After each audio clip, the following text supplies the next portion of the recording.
ഇന്ന് നാം ആണ്ടുവട്ടത്തിലെ 2-ാം ഞായറിൽ പ്രവേശിക്കുന്നു. ദൈവം നൽകുന്ന പുതിയ പേരിൽ നാം അറിയപ്പെടും. മണവാളൻ തൻ്റെ മണവാട്ടിയിൽ ആനന്ദിക്കുന്നത് പോലെ കർത്താവ് നമ്മിൽ അഭിമാനം കൊള്ളും എന്ന് ഇന്നത്തെ ആദ്യ വായനയായ യെശയ്യാപ്രവാചകന്റെ പുസ്തകം 62:1-5 കർത്താവ് അരുൾ ചെയ്യുന്നു.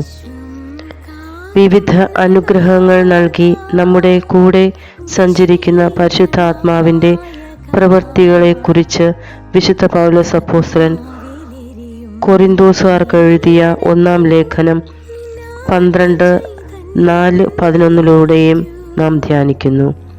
ഇന്നത്തെ സുവിശേഷത്തിലാകട്ടെ യേശുവിൻ്റെ ആദ്യ അത്ഭുതമായ കാനായിലെ കല്യാണ വിരുന്നിനെക്കുറിച്ച് വിശുദ്ധ യോഹന്നാനും വിവരിക്കുന്നു. ദൈവം വിളിക്കുന്ന പുതിയ പേരിൽ നാം അറിയപ്പെടുമ്പോൾ ദൈവം വിളമ്പുന്ന വീഞ്ഞ് എത്ര മധുരമുള്ളതാണെന്ന് നമുക്ക് മനസ്സിലാക്കുവാൻ സാധിക്കും.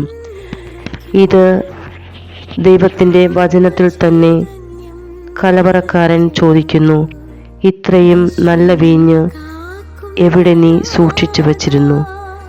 ദൈവം കഷ്ടതകൾക്കും രോഗങ്ങൾക്കും വേദനകൾക്കും ദാരിദ്ര്യം എന്നു വേണ്ട ഏത് വേദനയിലൂടെ നാം കടന്നു പോകുകയാലും അതൊക്കെ കഴിയുമ്പോൾ ദൈവം വിളമ്പുന്ന വീഞ്ഞ് മധുരമുള്ളതായി നമുക്ക് മനസ്സിലാക്കാൻ സാധിക്കും.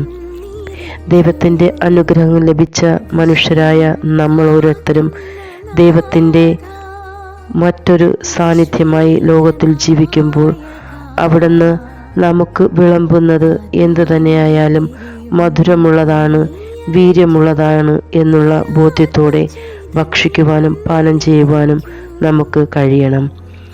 ദൈവത്തിൻ്റെ ആത്മാവ് കൂടെയുള്ള മനുഷ്യരായ നാം വിശുദ്ധ പൗലോസ് അപ്പോസ്തലൻ പറയുന്നത് പോലെ ആത്മാവിൻ്റെ ചൈതന്യത്തിൻ്റെ എല്ലാ നിറവുകളും നിറഞ്ഞ മനുഷ്യരായി ഈ ഭൂമിയിൽ ജീവിക്കുവാൻ നമ്മെ അനുഗ്രഹിക്കണമെന്ന് പ്രാർത്ഥിക്കാം.